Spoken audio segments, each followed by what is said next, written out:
Hello and welcome to At Home with LMP. Today it's Sofa Sunday and I'm going to be interviewing the clarinetist and conductor Michael Collins. But first of all, I would like to share my clarinet playing with you.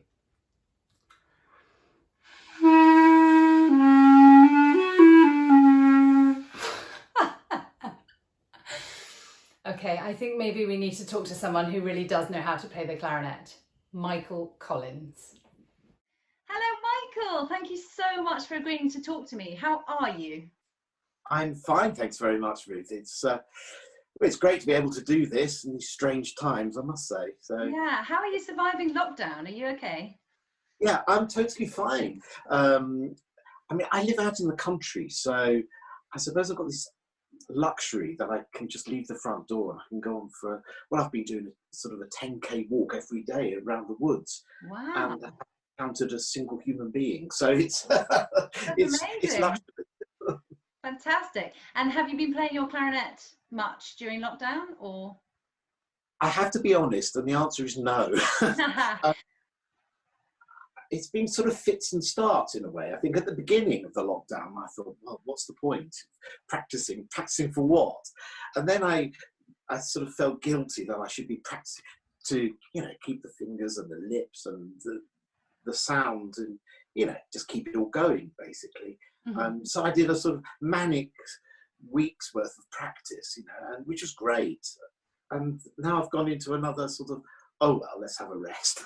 Yeah, I can so relate. I'll probably start again on Monday, So you were just mentioning before we pressed record on this interview, you were telling me that you are actually going to be traveling to do some recording. Is that right? Well, I am. It all seems very strange, I suppose, but apparently it's going ahead in Sweden. But I gather they haven't had the kind of lockdown that we've had in other countries. I know that there are flights to a lot of destinations, so I suppose I can get there. But let's see what happens. It's in a month's time. Okay. I'm just trying to wonder. I'm wondering how on earth I'm going to be. On this occasion, I'm actually conducting the Swedish Chamber Orchestra with another clarinetist. I'm recording all sort of clarinet concertos. So I suppose I'll just stand there with a mask on. It's very odd. And who will be playing the clarinet for those recordings? It's actually their principal clarinet player who won first prize at the Geneva International Competition. Fantastic. And it's kind of standard repertoire, but they thought it was a nice idea if the clarinetists to come along and wave their arms around because I know the word. Yeah. So just going back a bit, because this is such a lovely opportunity. Obviously, you're so well known to friends of LMP, both as clarinetist and as conductor. But it's a lovely chance for us to sort of find out a bit more about you other than what we read in your very impressive biography. Can I ask you, do you come from a musical family? Do you know, I don't. Okay. How did you start? Well, actually, that's very interesting. It was quite a strange beginning in a way. For some reason, I don't know if you remember these little Ladybird books about certain composers for kids. Ladybird. Yeah, there was one on Mozart, and I used to read it in bed every night, and I was always fascinated by the last page when it gave his sort of birth details, when he was born, where he was born, and where he died, and when. And I was thrilled that that we shared the same birthday on the 27th of January. So even from that age of about 5, is this before I played an instrument? I was sort of fascinated by this composer, and then I started at infant school, or was it primary? No, it was infant. I was about 6, I suppose. I started the violin. Oh, did you? Oh, it's yeah, all coming out now, isn't it? I know. It didn't last for very long. I used to get an arm ache. So I thought, no, I won't bother with this one. So the headmistress, very musical headmistress called Anne York, I'll never forget her. She said, well, try the cello. So I used to play the cello for a little bit, and that used to hurt my shoulder. So I thought, that's no. So of course, I then went on to the recorder. We all, I suppose, had to play the recorder at some point. And then this musical headmistress, she used to take a group of us up to the Royal Festival Hall on a Saturday to the Robert Mayer concerts. Nice. And I remember hearing the London Symphony Orchestra playing Rimsky-Korsakov Scheherazade, and with a big clarinet cadenza, and actually it was Gervais de Paya in those days playing the clarinet, and I thought, that's the instrument I want to play. So I persuaded my parents to get me a clarinet, and they couldn't afford one. Actually, my father was a tool maker, and my mother never worked because she had cancer when she was very young, and she had a sort of artificial leg, so she couldn't really walk, and so she was much the housewife and a mother. And actually my grandfather bought my first clarinet for me. Amazing. And never looked back.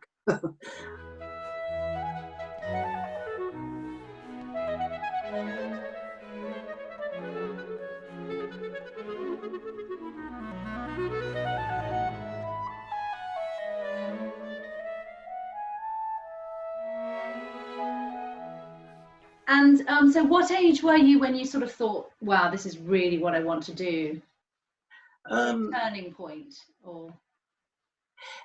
Do you know, it may sound strange, precocious, I don't know, but I just wanted to do it from the very beginning. That's all I ever wanted to do. I couldn't think of anything else. I wanted to do it. Was just that. I was just so focused, channeled, and that's, And so what I'd love to ask you is, and it doesn't have to be from your childhood, but just from your life in general, is there a particular piece that is of great significance for you? And if so, is there two different pieces, one as a conductor and one as a clarinetist, or maybe there's not one particular piece, maybe it's a silly question, I don't know. From my early days, you mean?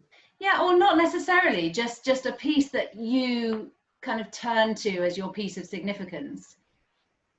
Do you know, yes, and I'll tell you why. My first LP I ever purchased from some pocket money was Brahms Clarinet Sonatas with Gervais de Paya and Daniel Barenboim, and it doubled up as a frisbee. So I used to play it on the record player and then go in the garden with my brother and play frisbee with it. Love it. So the Brahms sonatas, the clarinet sonatas, really have a very special place because, they're just there, from the very beginning somehow. Yeah, okay. Yeah. And interestingly, Gervais de Paya recorded with a pianist called, Gervais de Paya recorded with a pianist called Gwyneth Pryor. That's right. De Paya and Pryor. Exactly, that's why I got a bit muddled then. And who is a great, great friend of my mother's. They're very, very good friends. Yeah, and I still see her, and she comes to concerts and things. She really made a name for herself working with Gervais, as far as I understand. Yes, absolutely. I mean, it was actually Gervais was the reason I sort of progressed, if you like. I suppose we all have heroes, heroines. Absolutely. And for the clarinet, it was with Gervais, and for the piano, which was my other instrument, because I had a joint first study, clarinet and piano, was Marta Argerich. Oh yeah, fantastic. And so what about when you went on to win BBC Young Musician of the Year? Was that a very kind of significant moment in your life? I would imagine it was. Yeah, well, it was a strange time because it was, the 1978, the first time the competition happened. So the BBC, the very first one, gosh. Yeah, and so the BBC had no idea what to expect. Right. And in those days, because the finals went out on BBC One on a Saturday evening, live at 7:30. I mean, now it's sort of Strictly Come Dancing. So very different, in those days. And actually, it achieved, about 13.5 million viewers. Amazing. Can you believe it? I mean, it doesn't achieve those figures now, I'm afraid, which is such a shame. So at the end of after the competition, I just remember receiving sort of like dustbin bags full of letters every day. It was just such a strange thing. And the BBC didn't really look after us. So we did the competition, end of it, that was it. You were on your own. And a 15, 16-year-old, now, of course, it's very different because taken up by, I think, YCAT. Yes, that's right. They're probably better looked after now. Yeah. Oh yes, very much so. I mean, I remember having to go out and get a typewriter and learn how to type, and sort of, oh yes, dear Mrs. So and So, yes, I'd love to come to Egham Music Society for £50 of a fee. I mean, I did it all myself. But actually, it was my teacher then, who was Thea King, who of course used to play in the London Mozart Players many years ago. Yeah. She kind of advised me on the things I should do, and perhaps the dates that perhaps say thank you but no thank you. Mm-hmm. So she kind of took control, if you like, which was good, because my parents, they thought it was great, and you know, what an opportunity sort of thing. But thank goodness that Thea saw the other side. Yeah. Like, try to be careful, because there is another side, and a very dark side to these competitions, unfortunately. Did you have any problems with your contemporaries? Did you have anyone sort of, you know, being terribly jealous or anything like that? No, not really. No. I mean, it was all pretty strange in a way, because, you know, I did this BBC thing, and then I did another one. It doesn't exist now, but that had a far bigger impact for me at that time, and that was the Leeds. Oh yeah. It was the sort of companion competition to the piano competition. Yeah. So Fanny Walker had one called the National Competition for Musicians, saying not that pianists aren't musicians, but no. So it was for all instruments, including voice, other than solo piano. Yeah. And I went in for that, and the age thing was, the top age was 30, and there were people like Stephen Isserlis, Nigel Kennedy, Robert Cohen. I remember all these amazing names. They were all in for the competition. And to cut a long story short, I won the competition, and the finals with the Philharmonia Orchestra in Leeds, and with the late Vernon Handley. He was great conducting them, and the jury was made up of about 30 of the most, every possible name: Yehudi Menuhin, Thea King, Janet Craxton, Lady Barbaroli, James Galway, and just the winds. I mean, then amazing. The strings, and there was also and they were all sitting there in these sort of 3 rows, you know, the town hall. It was really scary. Yeah. Leeds Town Hall, and that for me made a huge impact. Yeah. A launching pad, if you like. So I did that. That was my first week as a student, a full-time student at college. Wow. At the RPM. And then I also joined the National Ensemble of the London Sinfonietta at the same time. Gosh. In my first year as a student at the RCM. Baptism by fire. Yeah, and in those days, I mean, the National Sinfonietta were incredibly busy. I mean, they were full-time ensembles. I mean, really full-time. Funny enough, during this lockdown, I've been going through old diaries. I just couldn't believe what I was looking at. And it sort of jolts the memory. I mean, it was every single day doing something, apart from Christmas Day. Even one year, I was working Christmas Day. Wow. That's the sort of thing, in the 80s, it was just sort of endless amount of work. And being a member of the London Sinfonietta and the Philharmonia, plus my own things, it was incredible.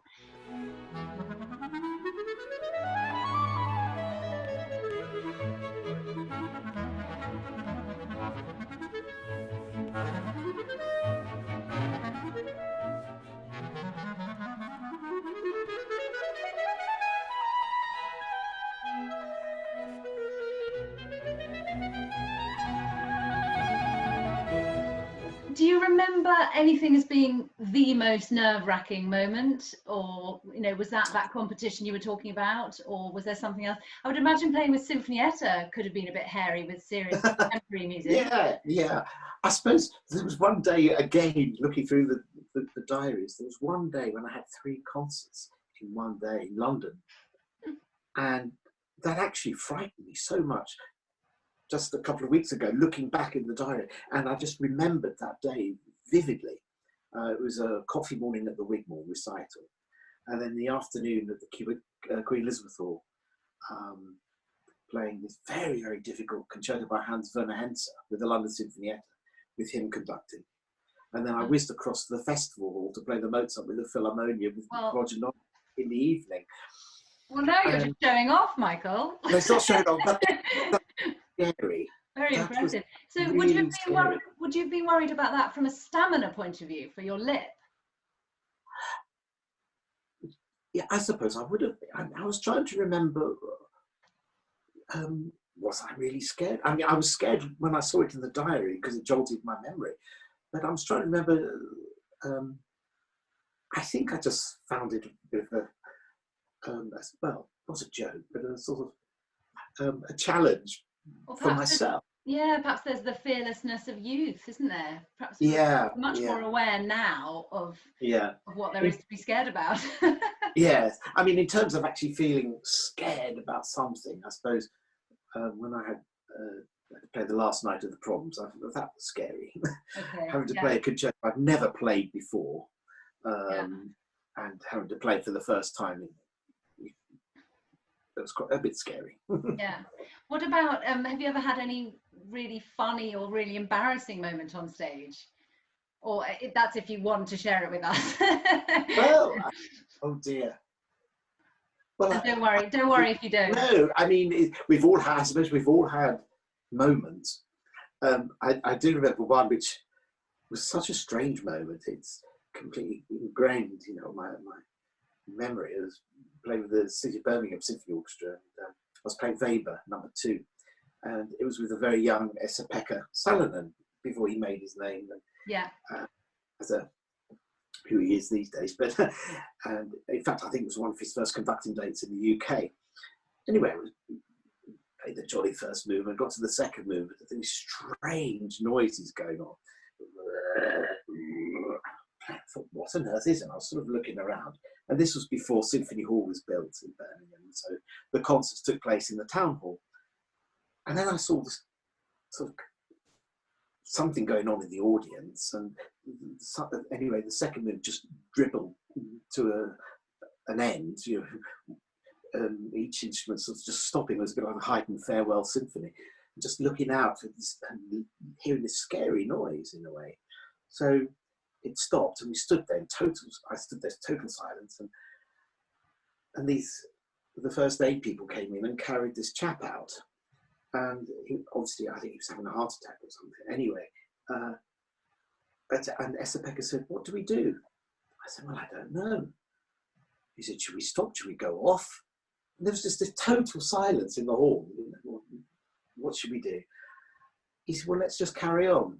Dum, dum, dum, dum, dum, dum, dum, dum, dum, you know, it's a rondo alla polacca. I mean, it's totally inappropriate. Thank goodness the person was okay. Oh, good. Oh, good. But I'm sure the person in question would have wanted you to carry on for everybody else. Yeah. I mean, that really was a strange moment. But having obviously had this illustrious career as a clarinetist, what made you decide to pursue a career as a conductor? This is really interesting, and I started by play directing the Mozart concerto. And for clarinetists, the Mozart concerto is a piece that we'll play more often than any other piece. Yeah. And I've had so many bad experiences of playing the piece with very unsympathetic conductors. And the bigger the name conductor, the more unsympathetic they can be to these. No names mentioned. I'm really not going to mention any names, but I was playing the piece with other very, very well-known people. I was so distraught, about the amount of rehearsal time.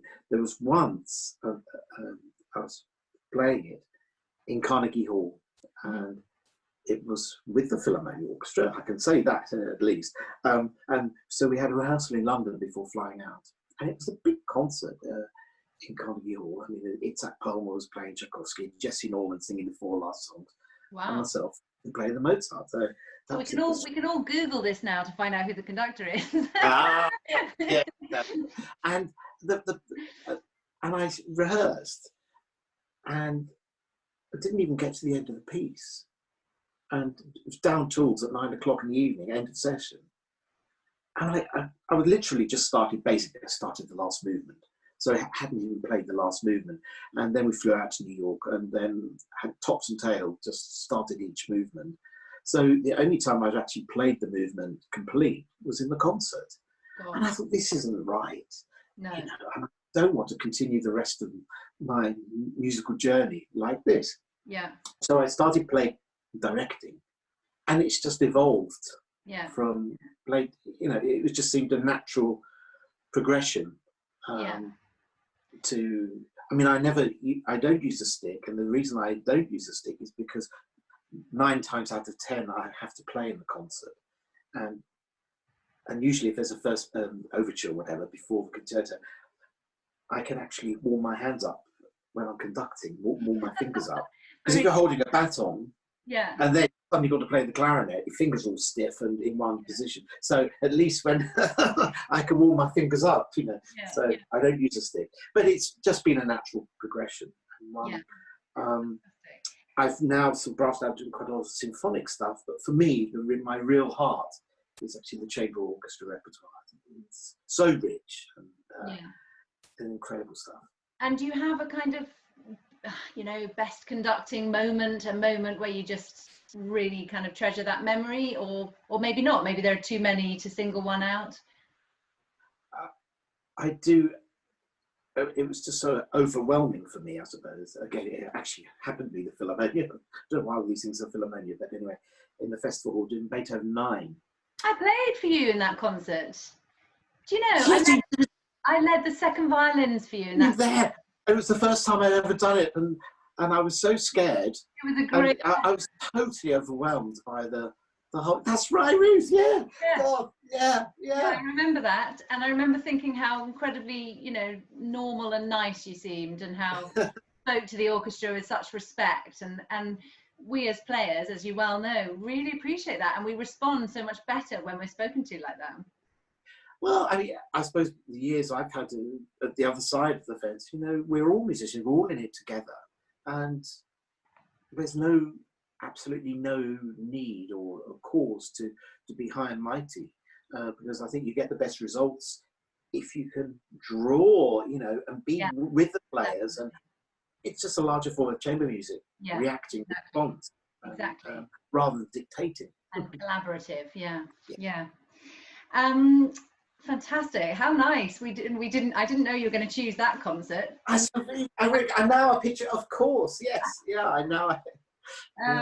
It's so special. I mean, because of that piece. I mean, it's monumental. Absolutely, and the other thing I was interested in, because a lot of clarinetists seem to get a bit frustrated at the slightly limited repertoire. What I'm curious about, as a conductor, obviously you've got a much bigger range of repertoire.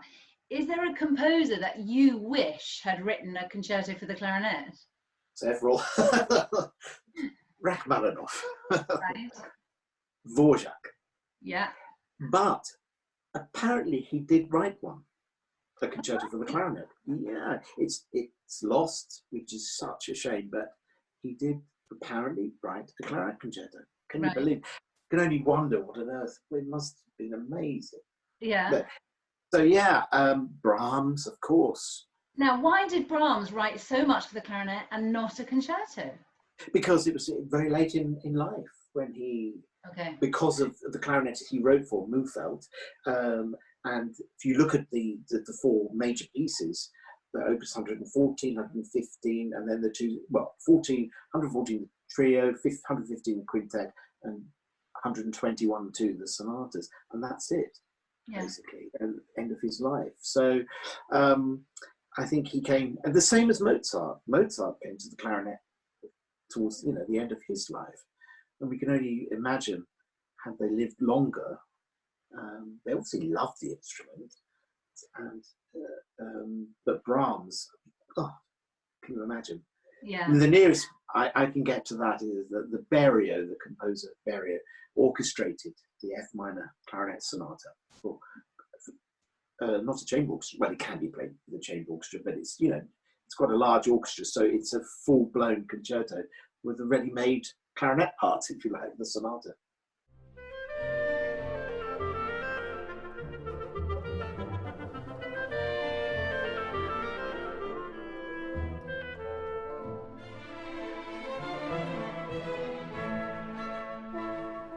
I sort of don't know whether I should really ask this, but just out of sheer curiosity, have you ever considered any alternative career? Or has it just been so obvious, this is what you do? But there were times as a child I wanted to be a pilot. And am I right, you have a son that's a pilot? Yes, yeah, and he played the clarinet, so we're doing it in reverse. Oh, nice. He's a really, yeah, he's talented. He did a concert with me years ago, the Wigmore. Can you believe it? I mean, on the clarinet, he's a really good player, and but he's just, you know, from the word go, obsessed with aeroplanes. So he's now a pilot, and I, just because of my background, my parents couldn't afford to go on aeroplanes, so I just watched them from the ground. And I lived, as a child, grew up in Felton, which was basically the end of the runway in Heathrow. Yeah, So I was able to, you know, I had this mad obsession with aeroplanes, and I kept dreaming, oh, I want to be a pilot. But then the clarinet took over. Have you ever had any flying lessons? No, but my son's trying to persuade me. Apparently you can start, you can get a sort of, I don't know, it's a beginner's license, you know, just enough to take a one engine plane up and have some fun. I'm thinking about doing it. Because I think there's something about this pandemic, I don't know if you agree with this, that's maybe forcing us all to think about what's important to us other than music. I suppose, A, because we've got time to think, whereas we're normally running around, you know, without stopping. But B, because I suppose we're all wondering, you know, whether the music industry will be altered at all by what's happened and whether travel will be restricted, etc. So I suppose I found myself thinking, gosh, you know, what could I imagine myself doing other than playing the violin? And sometimes it's very hard to imagine anything else, isn't it? I know, it really is. And you're quite right. I mean, it's actually gone through my mind. It will come back. I mean, it'll come back sooner than we think. But I have to say, and I hope that this will reach the LMP audiences, the only way it will come back is if the audiences have the courage to leave their homes and come and listen to us make music. That is, for me, that's going to be the stumbling block, and it's that we're going to need that. We're going to need because I think they're even talking about now, you know, have we lost courage to leave the house because of this pandemic? I can personally, we're all different. I know we're all very different. Personally, I'm not worried about it. I mean, I suppose I should, you know, I had myself stage 4 cancer. I'm fine now, and I don't need to isolate or stay in. I'm absolutely fine. I'm not worried about it. I mean, I'm actually pretty sure I've had this virus. I was in China at the end of last year, and I came back and was quite sick, and temperature, and I suppose that's one of the signs, and I probably had it without knowing. Right. Interesting. Yeah, so I'm not scared at all about it. You know, I just want to get out there and start again, and I hope we all have that courage to do it. Yeah. Do you have particular sort of hopes and aspirations? You know, what do you most want to do when the lockdown's lifted? Do you just want life to go back to normal, I presume? Yeah, I mean, I think I've now accepted that it won't be normal again. Yeah. And maybe not. It's certainly not in the same way as before. You know, living life in the fast lane. It's going to be complicated, and that's a challenge. Okay, let's see that as a positive, as a positive challenge to make it work for us. You know, we are a minority profession in a way, the classical music profession. So we have to. It really is up to us to help and develop a new way of coping with Yeah. this dire situation. And it can be done, and it will be done. Yeah. And that is a challenge, and I'm looking forward to that challenge, actually. Yeah. Yeah.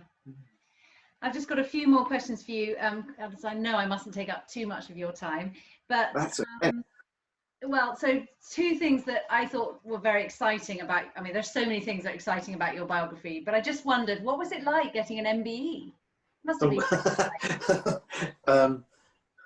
Yeah, it was a big honour, and to be recognised as a mere wind player.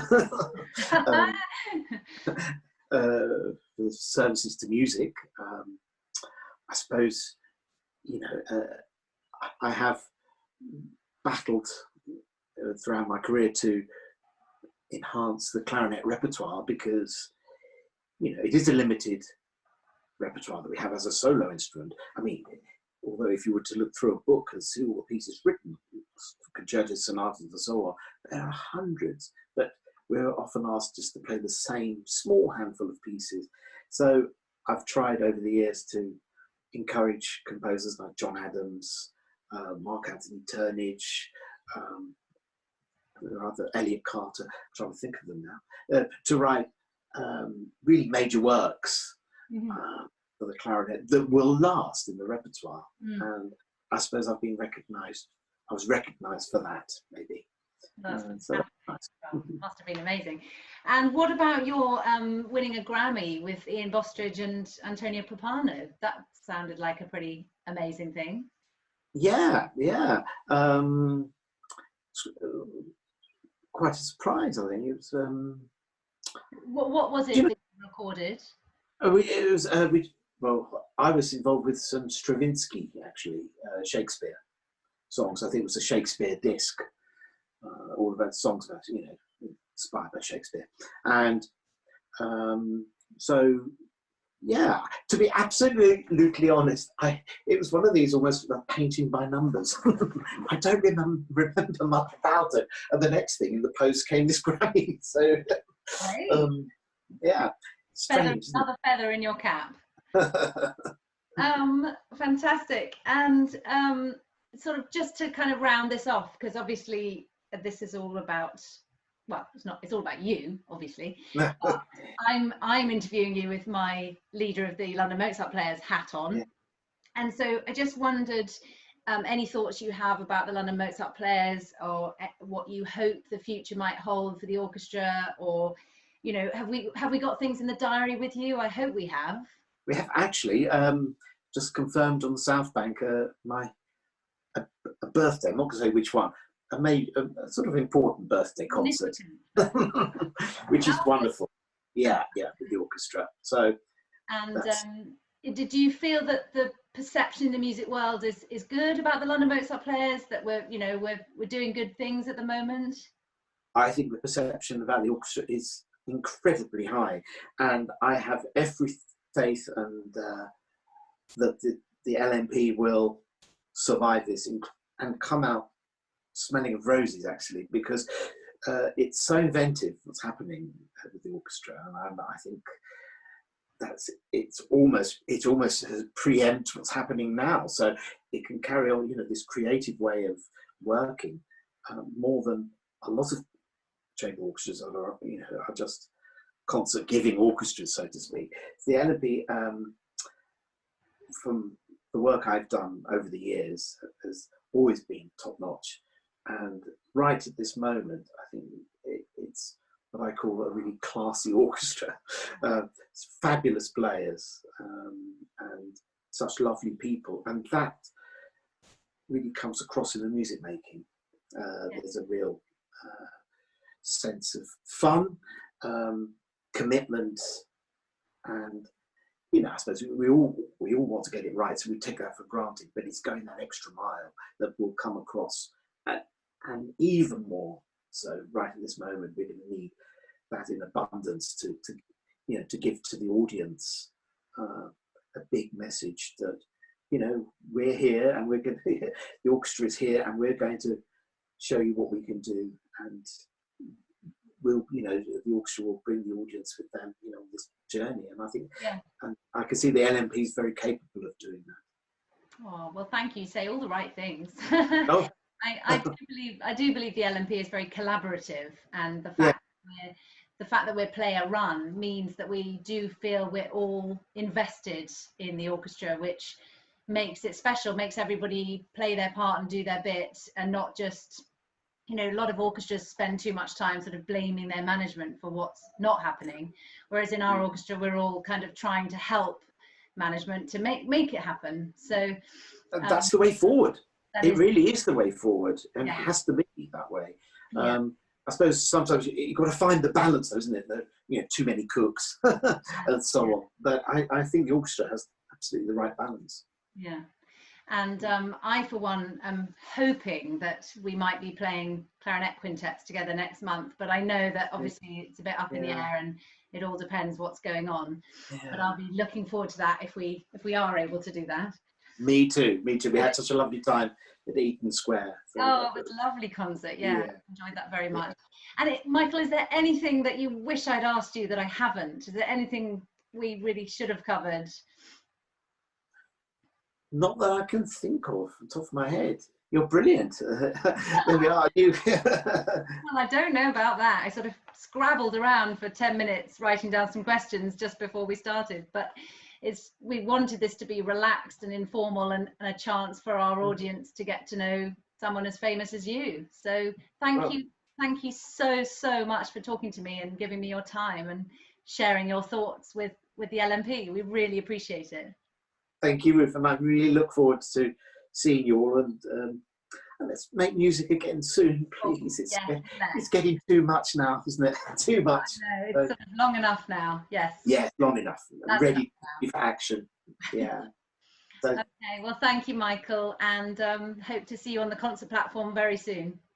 Absolutely. Thank you, Ruth. Thanks. Wonderful. Bye-bye.